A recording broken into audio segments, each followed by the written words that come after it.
Tun, it's been a while, man. It's been a while. You know, I was always coming for you. Big fight coming up, Intercontinental title. Anthony's progressing nicely, doing everything you probably anticipated he could. I'm sure we still haven't seen a lot of, what he's got in his arsenal.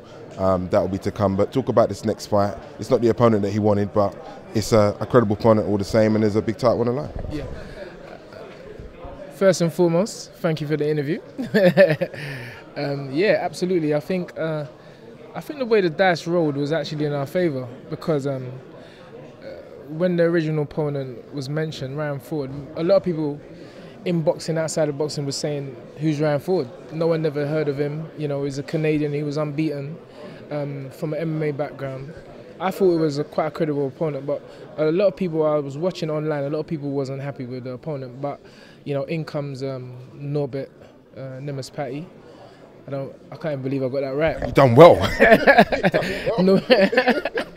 And he's a credible opponent. In Anthony Jarrell's last fight, he was the opponent. Anthony Jarrell is 30-1, one draw. So, and 2 fights ago, Callum Smith from the Smith brothers fought him.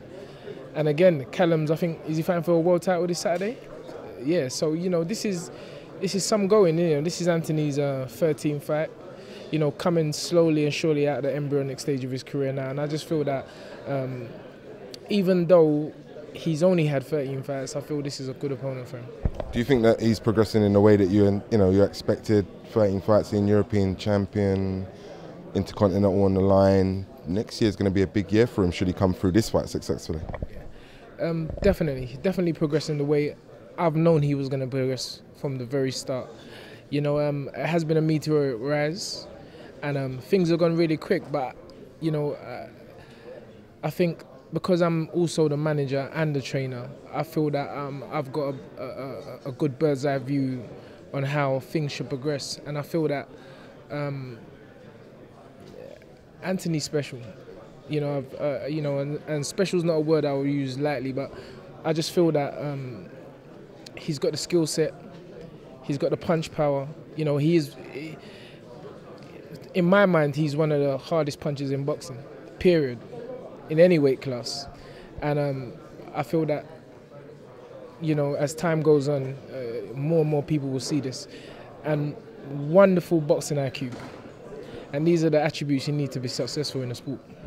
You say meteoric. It's increasingly happening that fighters are getting to this stage earlier in their careers now, especially if they've got the tools, they've got the talents. If it does go successfully for him on Saturday, what would you hope for him to be aiming at in 2018? And is it too early to be talking about world titles? I noticed Frank was quite coy when he was talking about that subject during the press conference. What's your opinion? Well, first thing, we've got to take if out of the vocabulary. Stop this if business, because there's no if. We winning, and we're going to continue to win. So there's never going to be an if situation. In terms of will he be ready for a world title next year, anything's possible. Anything's possible, and everything is timing. And I just feel that it's not a case of looking at any one particular fighter, whether he's a world champion or what. It's a case of how I feel and how Anthony feels and how Frank feels that he's progressing. If we're fighting world-class fighters and we're getting rid of them in 1 round, 2 rounds, the only other question really, or there's only a few questions that need to be answered, and there only have a few tests that need to be given. One of them I keep on saying is that, we haven't had a southpaw yet. And for me, as a trainer, having my trainer's hat on now, I feel that, I want Andy to fight a southpaw. Rough target, a rough guy, a good boxer. These are boxes that need to be ticked before we make that ascension to the world title. Anyone in mind? I've got a few southpaws. Call them, Tun. This is the platform. Call them, Tun. Everything's timing. 1 fight at a time. Mr. As Anthony said, chicken patty first. It's interesting you talk about the challenges and things that he's got to achieve before he ascends, and obviously you've got to be careful with your manager and trainer hat on. One of the things that's going to happen quite regularly, I think, in his next couple of fights is, he's got rid of that one, but has he been hit? You know, can he take a punch? What happens when he goes in the trenches? That naturally comes when a fighter progresses as quickly as Anthony has. So you seem like you've got an answer prepared for this. Go for it, Tom. You know, I've always got answers. The first thing is, you know, sometimes I laugh to myself when people say, you know, we want to see what he's like when he gets hit. I don't train fighters to get hit. It's as simple as that. You know, the fighters who have the best chins are the ones who don't get hit. So why would I be worrying about what's he going to be? I mean, I guess from a fan's perspective, I mean, even probably a promoter's perspective, you want to see how he reacts. But it's something that I never put in my mind. I'm not here to train fighters, or in particular Anthony Yarde, because I'm in the Anthony Yarde business. I'm not here to train Anthony how to get hit. And as you can see, I must be doing something right, and he must be doing something right, because we ain't taking no punches, and we're gonna keep it that way. And the other boxes, I'm quite confident with his fitness.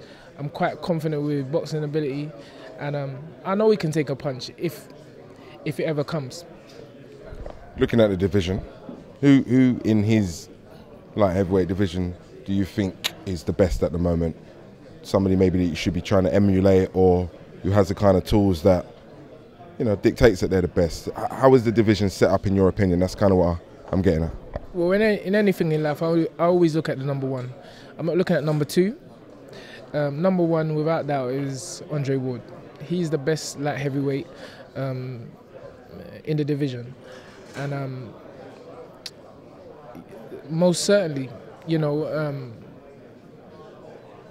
I feel that, you know, as time passes, if Andre Ward is still there, you know, and we feel we're ready to challenge Andre Ward, or whoever it may be, let's do it. But the thing is that one must be very careful about looking at fighters in particular, because you can focus on somebody and then something can happen. You know, I know that there was talk of Anthony fighting Nathan Cleverly.